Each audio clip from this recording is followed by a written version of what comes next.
Yo, what's up mga kadit? Ayan, welcome back dito sa ating YouTube channel. Kamusta po kayo? At meron nga tayong Honda Wave na ginagawa rito. So, pinalitan natin ng oil seal, fork seal. Ayan, dalawa magkabila. So, habang pinapalitan natin, napansin natin kanina na alog na yung kanyang bearing dito sa right side. Kaya ano natin to, papalitan na natin. Ayan, oh. Oh, ayan. So ngayon papalitan natin kasi wala na eh. Ano na siya, sobrang alog na.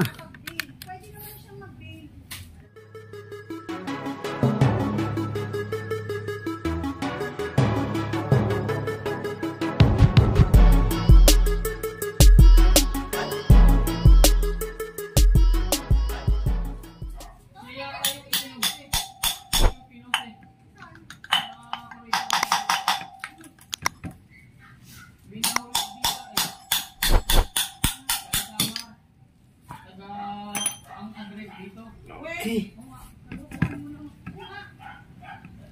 So ito, grabe. Ayan.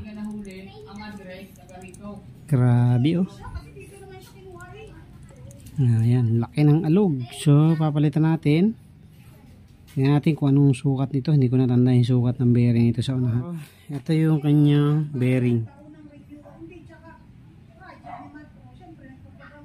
Ayan, 6301. So papalitan natin ng 6301 yan. Ito mga kadit, wala tayong oreg. Ito na lang replacement, Thailand brand 6301.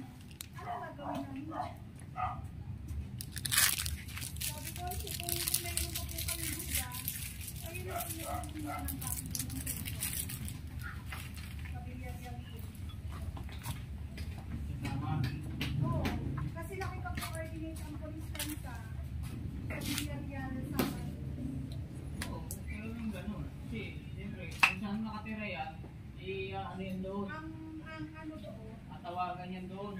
Ako talagang i-research nila. Dahil ilang araw na napatitin sa kanya.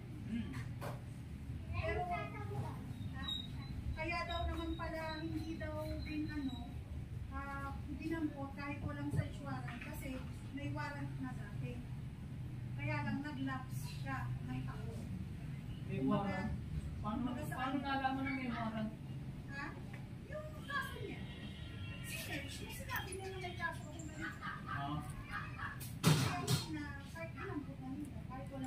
Oo, kasi may kaso eh.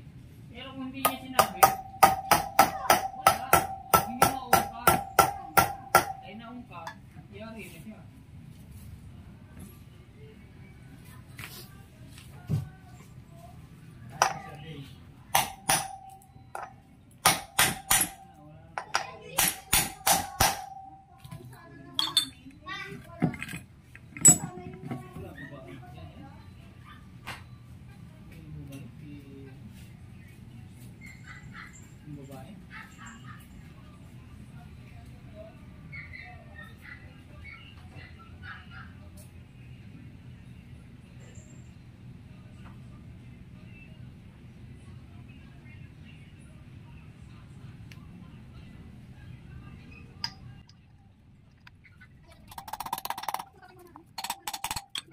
Okay na, so yan na. Isasalpak na lang natin dyan sa ating yan.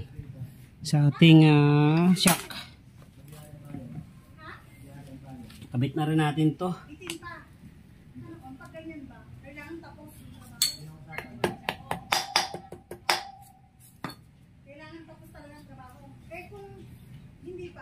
Okay, so tapos na tayo mga kadit na maglagay ng bearing. Salpakan natin kasi hapon na.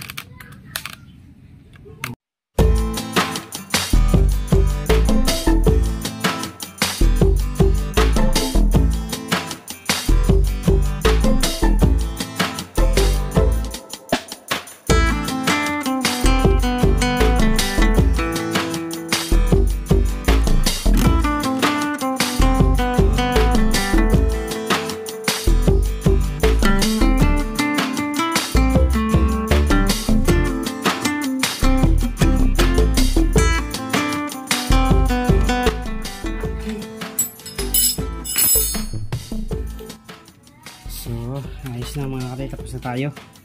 So yung preno, kakabit ko pa sana kaso gabi na. Bukas na lang yung preno. So hindi pa naman yung kukuhanin ngayon eh.